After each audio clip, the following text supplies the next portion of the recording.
So many of the kingdom towns and cities were fortified to protect their people. For some it was way to control their land and people, whereas for other rulers it was also a way to display of their wealth and power. There was a system of taxation. Taxation means taxes were necessary for the maintenance of the army and for public works. Taxes were imposed on crops, crafts, goods, etc. The most important taxes came from crops, and the craftspersons also had to pay taxes which were mostly in the form of labor. For example, a weaver or smith may have to had to work for a day every month of the king. So there was also taxes on trading, which include buying and selling goods. And whereas hunters and gatherers paid their taxes in terms of forest produce. So now come to the next points. So now we will know about the changes in agriculture. Two major changes took place in agriculture during this period. One, increasing the use of iron and tons of soil, which resulted in better yield. So transplantation of paddy, that is saplings were planted in the fields by slave men and women and landless agriculture laborers. Now emergence of Magda.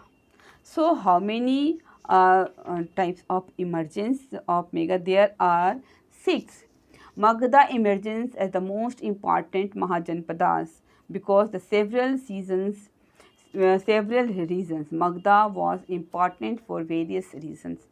Number 1, a river like Ganga and Son followed through it which was important for water supplies for irrigation of the land and transport. Number 2, it was located near the iron ore mines which helped to making tools and weapons. Number 3, it also had two most powerful rulers, Bimbisara and Ajatasattu, and the nearby forest provided elephants for the army.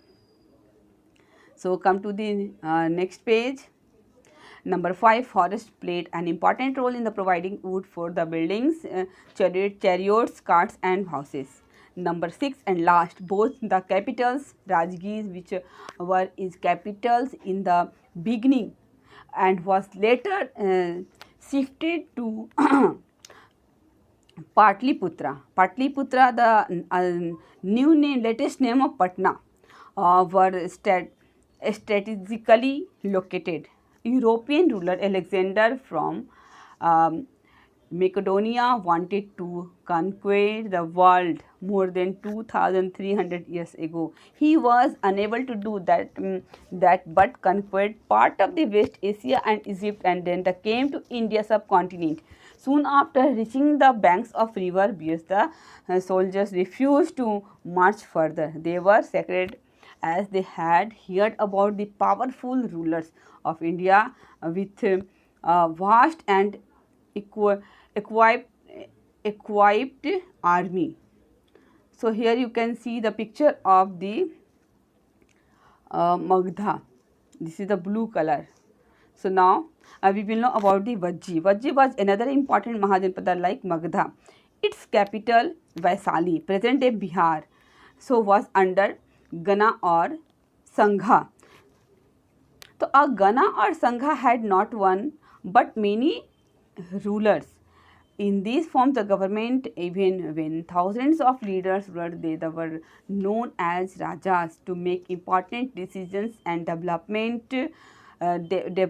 These Rajas made the assemblies to discuss and debates. They also performed rituals together. Women's dasis and the kama, kamakars were excluded from the assemblies.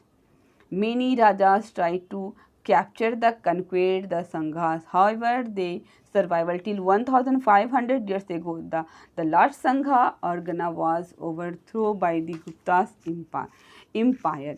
This is the main important Mahajanpada. So over this chapter. Thank you children. Have a nice day.